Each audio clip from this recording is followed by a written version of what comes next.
अरे भैया, अरे बहना, क्या क्राइम है, क्या किलिंग है, क्या गुंडागर्दी है, क्या वोटबंदी है, क्या 420 है। यह अपना बिहार है, वही सुशासन बाबू का बिहार। नीतीश बाबू पलटू राम जो इस समय भाजपा की शरणम गच्छामी बैठकर बिहार को वोटबंदी में झोंक दिए हैं, और उनका सुशासन गोलियों से बाहर निकल रहा है। पटना में जिस तरह से गोलियां चल रही हैं सरेआम, वह बता रही हैं कि नीतीश जी का ही नहीं, बीजेपी और मोदी जी का शासन कितना क्लासिक हो रहा है। नमस्कार दोस्तों, मैं आपकी दोस्त भाषा। आप देख रहे हैं बेबाक भाषा पे दो टूक कार्यक्रम। बस देखिए बिहार में क्या गुल खिल रहा है। गोलियां ही गोलियां चल रही हैं। बिहार की राजधानी पटना में किस तरह से सरेआम एक गैंगस्टर को मारने के लिए बाकी गैंगस्टर की टीम जाती है, टशन में जाती है, बहुत तसल्ली से गोलियां चलाती है और बाहर निकल आती है। And everything is normal because you know यहां पर बीजेपी का शासन चल रहा है, इसलिए कोई ज्यादा हंगामा नहीं होता। सिर्फ इतना ही नहीं, यह गुंडागर्दी जिसके बारे में तेजस्वी कह रहे हैं कि 5 हत्याएं हो रही हैं पिछले कुछ दिनों में, 50 के करीब हत्याएं हो चुकी हैं। यह ग्राफ लगातार बढ़ता जा रहा है और इसका सीधा कनेक्ट चुनाव की बेला से है। जी हां, एसआईआर यानी स्पेशल इंटेंसिव रिवीजन, जिसे हम और आप कह रहे हैं मोदी सरकार की वोटबंदी, उससे तो कोहराम मचा ही हुआ है। सियासी कोहराम मचा हुआ है। लगातार लोग हंगामा कर रहे हैं कि नाम बड़े पैमाने पर काटने की जो साजिश है उसमें लोकतंत्र की हत्या हो रही है। चाहे भाकपा माले के महासचिव दीपांकर भट्टाचार्य कहें, वोटबंदी के 20 दिन गुजर चुके हैं और अभी चुनाव आयोग की ओर से बड़े बड़े आंकड़े जारी किए जा रहे हैं कि इतने लोगों का फॉर्म जमा हो गया है। लेकिन हमें जो रिपोर्ट मिल रही है कि जो चुनाव आयोग ने कहा था कि हर घर में बीएलओ 3 बार जाएगा और हर एक मतदाता को 2 फॉर्म मिलेगा, एक फॉर्म भर के जमा करने के लिए, एक अपने पास रखने के लिए, ऐसा कहीं नहीं हो रहा है। अभी भी बिहार में लाखों घर है जहां लोग कह रहे हैं कि एक बार भी बीएलओ नहीं पहुंचा और किसी को भी शायद 2 फॉर्म नहीं मिला है। सब लोग कह रहे हैं कि एक फॉर्म मिला है। सबसे बड़ा सवाल, पहला सवाल ये है। दूसरा बड़ा सवाल है कि लोगों से जो कहा जा रहा है कि अभी ऐसे फॉर्म भर के दे दो, आगे चल करके डॉक्यूमेंट देना है, वो कौन सा डॉक्यूमेंट लोग दे पाएंगे? क्योंकि लोगों के पास जो डॉक्यूमेंट है, आधार है, वोटर कार्ड है, राशन कार्ड है, जिसके बारे में सुप्रीम कोर्ट ने भी अब चुनाव आयोग से कहा है कि इसको मान लेना चाहिए, लेकिन अभी तक चुनाव आयोग ने कुछ नहीं कहा है। या फिर सीधे सीधे चुनौती दें आरजेडी के नेता तेजस्वी यादव, जो ललकारते हुए कहते हैं कि नाम कटा और नाम काटा गया तो जवाब देना होगा, लड़ाई एक एक वोट के लिए होगी। जिसका भी आप वोटर लिस्ट से नाम काटिएगा उसका पूरा डिटेल जो है आपको प्रोवाइड करना पड़ेगा कि कौन कौन फर्जी नाम थे, क्या पता था, और हम लोग जो है, हम लोगों को मिलना चाहिए।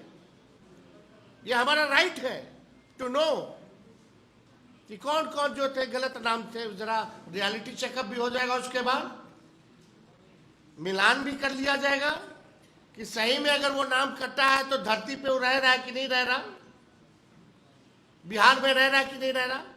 हम लोग छोड़ने वाले नहीं है इस लड़ाई को। तो बिहार का नजारा दरअसल भारतीय लोकतंत्र का नजारा है। बहुत ही दिलचस्प है। यहां का मतदाता अपने मतदान को बचाने के लिए, अपने अधिकार को बचाने के लिए एक तरह से सुबह शाम जद्दोजहद कर रहा है, और इस बीच गोलियां ही गोलियां चल रही हैं।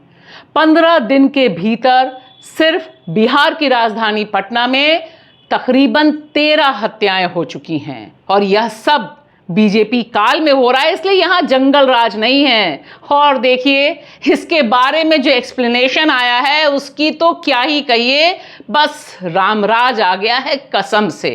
यह जो महान महोदय हैं पुलिस अधिकारी, यह क्या कहते हैं, किसानों को ही क्रिमिनल बना दिया और कहा अप्रैल में जून में तो ज्यादा हत्याएं होती ही हैं, ज्यादा क्राइम होता है, कारण किसानों के पास काम नहीं होता, इसलिए वो गोली लेकर चल जाते हैं और जहां मन आता है गोलियां बरसाते रहते हैं। फिर जैसे ही बरसात खत्म होती है उन किसानों के पास काम आ जाता है और वे काम पर लौट आते हैं। विश्वास करना मुश्किल है ना, इसलिए उन्हीं के श्री मुख से सुनिए।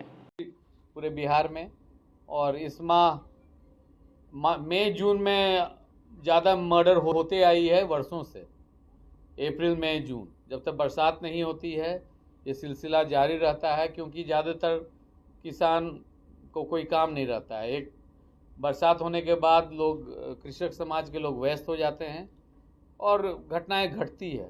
यह महान एडीजी कुंदन किशन जी दरअसल बता रहे हैं कि क्या मानसिकता है सिर्फ नीतीश बाबू की नहीं, वहां पर असली शासन जो मोदी जी का चल रहा है उसकी वजह से हिम्मत है कि बिहार में सिर्फ बिहारियों को बांग्लादेशी, नेपाली या म्यांमार का कहने वाले लोग कम नहीं हैं। यहां पर तो पूरे के पूरे किसानों को ही यह शख्स गद्दी पर बैठकर वर्दी पहनकर क्रिमिनल कह रहा है।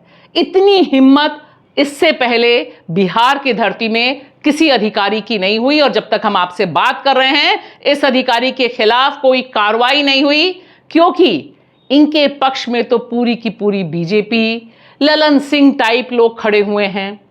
यह सुनना भी बहुत दिलचस्प है। अभी हम और ये बैठे हुए हैं, हम इनको मार देंगे, ये हमको मार देंगे, ये क्राइम है। तो आपसी विवाद है और आपसी विवाद के में घटनाएं होती हैं। अब जब सांसद, जी हाँ सांसद ललन सिंह सीधे सीधे कह दे रहे हैं कि अरे भैया हत्या वत्या होती रहती है, इसमें क्या दिक्कत है, भूल गए पहले का राज कैसा था जब अपहरण होता था।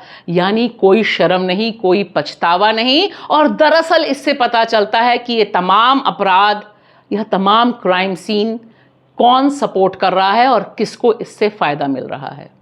तो भैया पलटू राम जी अब तो जाग जाओ, मोदी जी तो वैसे ही चुप्पा मार के बैठे हुए हैं। कम से कम बिहारियों के पक्ष में अब तो बोलो, क्राइम रुकवाओ। और यह जो वोट बंदी के नाम पर जिस तरह से बिहारियों का अपमान हो रहा है, अगर इस पर नहीं जागे तो तुम्हारी लुटिया तो डूबेगी ही डूबेगी। क्योंकि इस बार यह तय है कि मुख्यमंत्री नहीं बन पाओगे नीतीश बाबू, लेकिन बिहार और बिहारियों की लोकतंत्र की अगर हत्या हो गई तो बहुत मुश्किल हो जाएगी, सिर्फ तुम्हारे लिए नहीं, तुम्हारे साथ जो मोदी जी खड़े हुए हैं उनके लिए भी। क्योंकि तेवर विपक्ष के बड़े तीखे हैं और वह सीधे सीधे कह रहे हैं कि लड़ाई तो जमीन पर होगी ही, हक वे छोड़ेंगे नहीं। बिहार वैसे भी बड़े बदलाव की कहानी हमेशा इतिहास में लिखता रहा है और अभी भी ऐसा ही नजारा दिखाई दे रहा है। शुक्रिया।